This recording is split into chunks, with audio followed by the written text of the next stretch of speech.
extirpación u operación de las amígdalas cuando el paciente presenta frecuentemente episodios de amigdalitis grave o crónica que afectan la salud del paciente.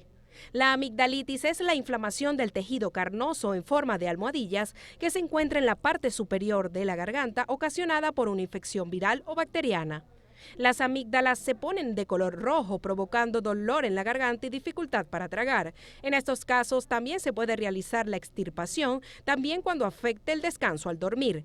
En casos menos habituales, esta intervención se realiza cuando existe algún sangrado, presencia de tejido canceroso o alguna enfermedad grave. La doctora Tielinda Mendoza de Morales nos sigue acompañando, médico otorrinolaringólogo. Estamos hablando sobre las amígdalas. Justamente antes de irnos a la pausa, le comentaba a la doctora que nos hablara un poco sobre la cirugía y justamente comenzamos hablando sobre esta parte. Nos decía que muchos niños presentan apnea obstructiva del sueño. Se presentan como ahogaditos en la noche, no descansan bien. Esas ojeras están mucho más pronunciadas, Así pero no es. rinden tampoco en las actividades que van a hacer, ¿no? Y tienen retraso en el rendimiento escolar. Entonces, la primera causa para operar las amígdalas en el niño es por hipertrofia o por hiperplasia, que ocasione un aumento de tamaño tal que produzca ese problema de obstrucción respiratoria, con ronquido, sin ronquido, siempre y cuando el paciente haga apnea. Esa es la primera indicación, por aumento de tamaño. Luego la otra indicación es por infecciones recurrentes.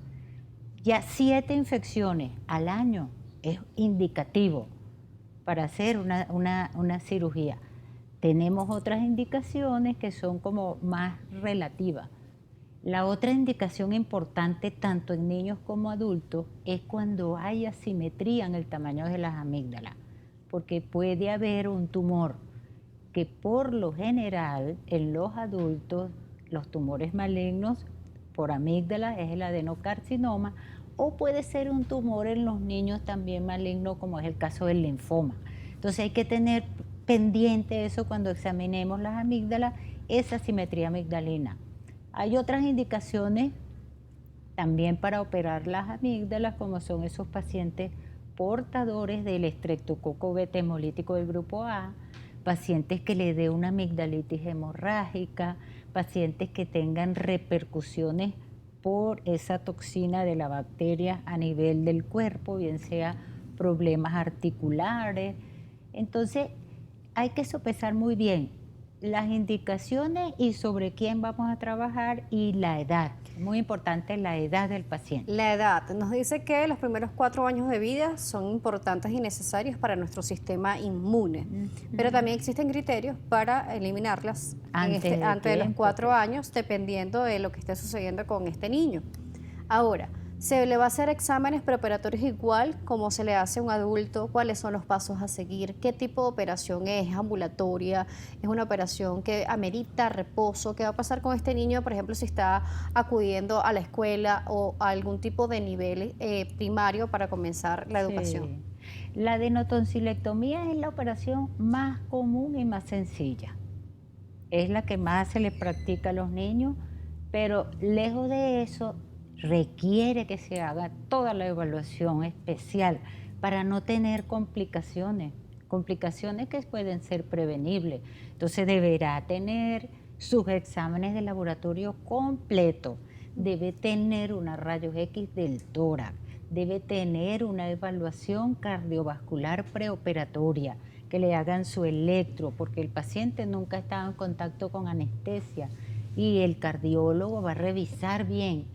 Debe tener también la evaluación preanestésica, que el anestesiólogo va a revisar toda la evaluación y toda la historia del paciente y va a decir qué tipo de anestésico debe usar, cuáles medicamentos no debes colocar en ese paciente. Tenemos que evaluar muy bien si vamos a poner un tratamiento previo a la cirugía. Si es un paciente que tiene alguna patología previa, un problema valvular, hay que colocar antibióticos previamente. O si es un paciente que ha tenido un acceso o una infección, hay que poner primero tratamiento y enfriar un poco el proceso. Tenemos acá, justamente nos estaban preguntando, Salil Ruedas nos decía que a qué edad se podía operar los niños, bueno, a partir de los 4 años. Preferiblemente a partir de los 4 años. Por supuesto. Por acá Sí. también nos preguntaban lo siguiente, ¿cuál es la causa de las ojeras en los niños que no pueden respirar bien por la noche? Sí, es una de las principales causas. Por acá nos dice Hugo P238, ¿cuál es la diferencia entre adenocarcinoma y linfoma? Sí, el adenocarcinoma tiene mucho que ver, es un cáncer que deriva de las glándulas, mientras que el linfoma deriva de los linfocitos. Okay. Entonces, el linfocito es una de las células predominantes en la estructura a nivel de las amígdalas. Las amígdalas tienen una estructura similar a todos los ganglios cervicales, a todos los ganglios que tenemos en el cuerpo.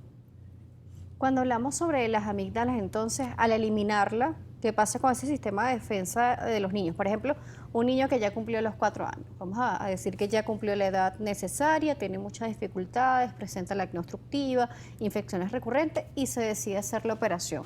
Una vez operado, ¿cuánto tiempo es el reposo de este niño para recuperarse?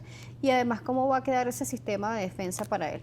Sí, el sistema inmune, una vez que se opera, se ha visto, hay estudios en donde sí bajan un poquito los niveles de inmunoglobulina.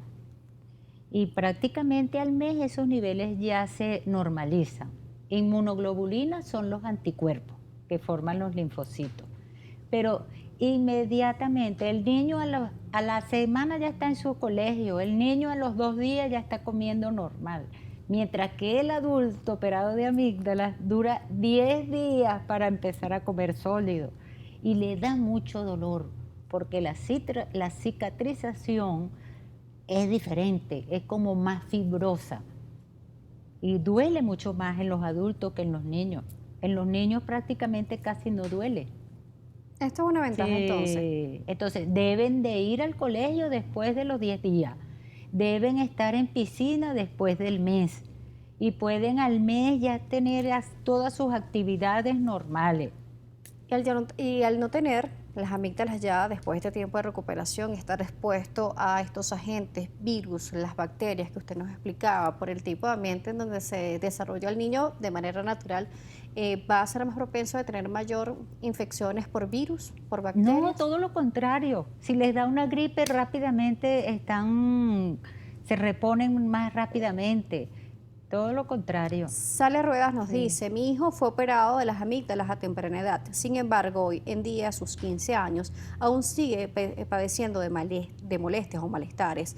¿Qué debo hacer? Y además, ¿en dónde ve la doctora, por favor? Sí, debe tener algún problema, bien sea de la vía aérea superior, o un goteo postnasal, o un problema de reflujo gastroesofágico que esté irritando esa faringe que ya no tiene amígdala. Entonces, si respira por la boca cuando duerme, también tiene problemas con la garganta a pesar de estar operado. Pueden ser alguna de esas 3 cosas. Hay que revisarle muy bien a ver que a veces se combinan las dos. Tiene una sinusitis posterior con reflujo. Claro, hay que ver el equipo multidisciplinario también, verse con el gastro, con el otorrino, para ver si esto es lo que le está molestando y le está quemando, regresar estos fluidos hacia la garganta y bueno, tiene este malestar este joven. También verse el sistema inmune, si hay una deficiencia inmunológica que hace que esa flora bacteriana también cambie. Doctora, una última pregunta para despedirnos. Madri Perosa dice, ¿por qué se forman piedras en las amígdalas? ¿Hay piedras en las amígdalas? Sí, eso se llama casium. El casium se forma cuando las amígdalas se infectan mucho. Las criptas, ellas no son lisas, tienen como unos surquitos. Esas criptas se profundizan y los alimentos al ingerirse se pueden quedar restos de comida allí y eso se va a calcificar. Eso es como un biofilm. Un biofilm es que se unen varias bacterias allí y se pone como duro, como una piedrita. Es de muy mal olor. Los pacientes a veces se la degluten con la comida, se la tragan y les da problemas gástricos. Muy importante. O a veces la tosen y la ven. Doctora, para finalizar, sus redes sociales y método de contacto. Sí. Mi celular 0414-321-5468, con gusto por allí les atiendo, o por el Instagram doctora Teolinda Morales. Con mucho gusto para cualquier información. Gracias por acompañarnos el día de hoy. Gracias a ti. La doctora Teolinda Mendoza de Morales nos estuvo acompañando el día de hoy, médico otorrinolaringólogo. Gracias por la sintonía. Recuerden las redes @salud_gb. Como siempre, activos por @DanielaJSalas. Será hasta una próxima oportunidad.